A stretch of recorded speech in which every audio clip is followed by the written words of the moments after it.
It is I, Jonah Reagan, the uncommon voice for the common man, coming to you today live from Shadyside, Ohio, in the good old USA, where I have a few things to say about the left-wing wackos and their crucifying of Behring Breivik. That's right.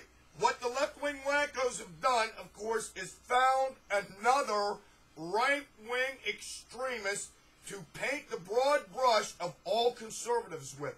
Now, we all understand that what this bozo did was wrong. And the sad loss of life is exactly that, a tragedy, a terrible, terrible tragedy.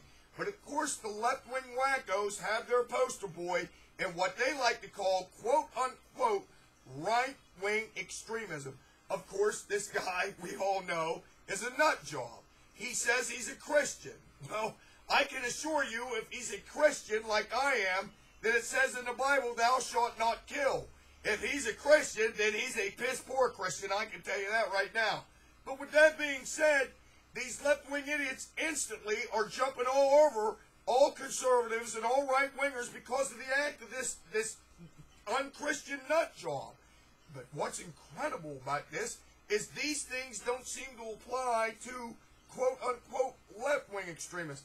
But with that being said, let's go over some facts with this guy as far as the left-wing wackos like. A, he's blonde. B, he has blue eyes. And 3, the most important thing of it is, he's white. So he's got to be a right-wing extremist. Now, let's just say, you know, this guy goes out and he kills all these liberal labor members of parliament in Oslo. And like I said, it's a damn tragedy. But, of course, what I want to know is, why does he have to kill anybody? Don't they have elections in Norway? Can't they just vote these people out of office? That's what we're going to do. So why can't they do it? But I want to know this. This guy is all upset because he says that his country is being overrun by who? Well, that would be the Muslims. He apparently has an issue with multiculturalism. That's what it comes down to. He is afraid that the Muslims are basically overrunning his country. And you might say, well, of course, his means, the ends don't justify the means. He don't have to go around and kill a lot of people to make his point. But honest to God, I mean, if you actually think about it, does this guy actually have maybe a little bit of a point? I mean, seriously.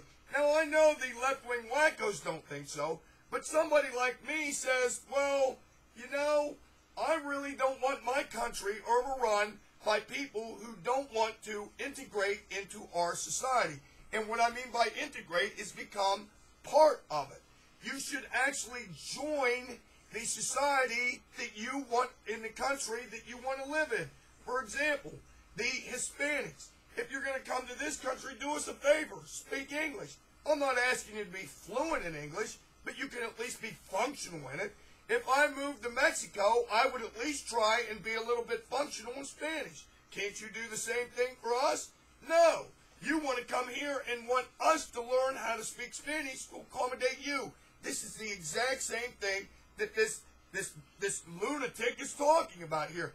Now, he's wrong in the means, but he may actually have a point. This multiculturalism just doesn't work. This is what Jennifer Rubin, a conservative blogger for, of all places, the Washington Post, had to say.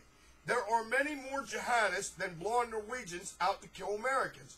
And we should try to keep our eye on the systemic and far more potent threats that stem from this ideological warfare with the West, end quote. Which makes exactly a lot of sense, because we are at war with Islamic fundamentalists, and we've got to act like it is a war. And of course, all this does is just give the left-wing wackos more ammunition to call us all a bunch of Islamophobiacs and right-wing extremists. But let me ask you this. When Nidal Hassan walked into Fort Hood and shot 19 and killed 19 of our soldiers, where was the fact that this guy might be a left-wing extremist. If you remember, President Obama jumped right in when this happened and said, let's not jump to conclusions. Does this guy get the same consideration? How do we know he's a right-wing extremist?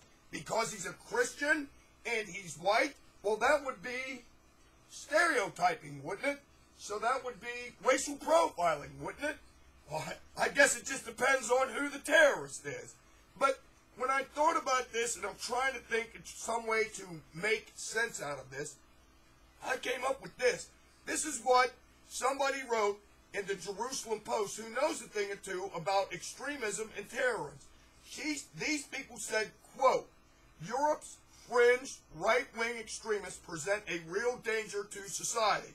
Well, we all know that, but Oslo is but the devastating Oslo tragedy should not be allowed to be manipulated by those who would cover up the abject failure of multiculturalism. And that is exactly the truth.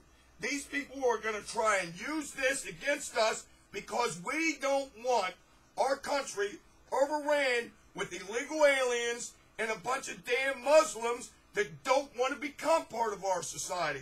If they want to come to this country, come here legally. I don't have any problem with anybody coming to this country legally. Then do it legally and I don't have a problem with it. The same thing with Muslims. I don't believe for 1 second that everybody that runs around as a Muslim is a damn terrorist. But I tell you this right now, just like Juan Williams, and you saw what happened to that poor guy. If I saw a Muslim standing out in front of a nuclear power plant, dressed up in typical Muslim garb, I'd want to go over and have a few words with this guy and talk to him. And if I wasn't satisfied with his explanation for standing there in front of a nuclear power plant, I would haul his ass down to the station and have a little bit more of a chat with him. And if that makes me some sort of a racist or I'm racial profiling, then so be it. Because I tell you this right now, I'd rather err on the side of safety than run around and say, well, I don't want to seem like a racist to anybody.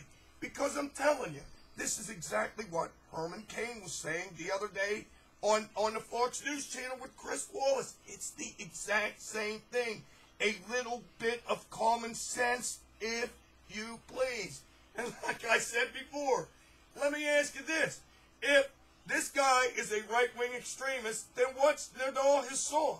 How come we are told instantly when something like this happens, he's a right-wing extremist?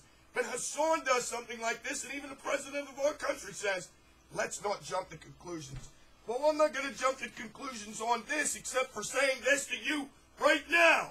By God, I have had enough of these left-wing hypocrites painting everybody that's a conservative with a broad brush just because of the action of one lunatic in Norway. Until next time, I say this now.